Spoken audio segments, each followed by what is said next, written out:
হার দিয়ে সিরিজ শুরুর পর চট্টগ্রাম টেস্টে দাপুটে পারফরম্যান্সে জিম্বাবুয়েকে হারিয়েছে বাংলাদেশ। যদিও ২ ম্যাচের সিরিজ শেষ হলো ১-১ সমতায়। মেহেদী হাসান মিরাজ ও তাইজুল ইসলামদের তুপের সামনে সফরকারীরা দাঁড়াতেই পারেননি। জিম্বাবুয়েকে ইনিংস এবং ১০৬ রানের বড় ব্যবধানে হারানোর পথে রেকর্ড গড়েছেন মিরাজ। এ নিয়ে তিনি সাকিব আল হাসানের ১১ বছরের পূর্ণ কীর্তিতে বাঘ বসালেন। এখন পর্যন্ত একই টেস্টে সেঞ্চুরি ও ফাইফার নেওয়ার রেকর্ড রয়েছে বাংলাদেশের দুইজনের। সর্বোচ্চ দুইবার এই কীর্তি করেছিলেন সাকিব। এছাড়া সোহাগ গাজীর এমন নজির রয়েছে একবার।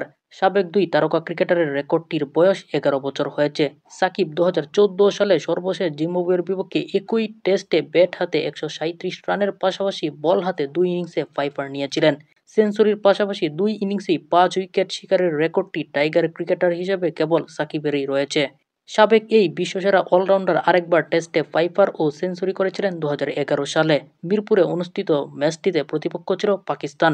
অন্যদিকে সোহাগ গাজী ২০১৩ সালে চট্টগ্রাম টেস্টে নিউজিল্যান্ডের বিপক্ষে অপরাজিত ১০১ এবং ৭৭ রানে ৬ উইকেট শিকার করেন। এতদিন একই টেস্টে ফাইফার ও সেঞ্চুরির কীর্তি ছিলেন এই দুইজনের। এরপর ১১ বছর আর এই কীর্তি কেউ লেখাতে পারেননি। তাদের সঙ্গে এবার সেই রেকর্ডটি ভাগ বসালেন মিরাজ। সব মিলিয়ে টেস্ট ইতিহাসে এমন কীর্তি নেওয়ার ঘটনা ৩৯টি।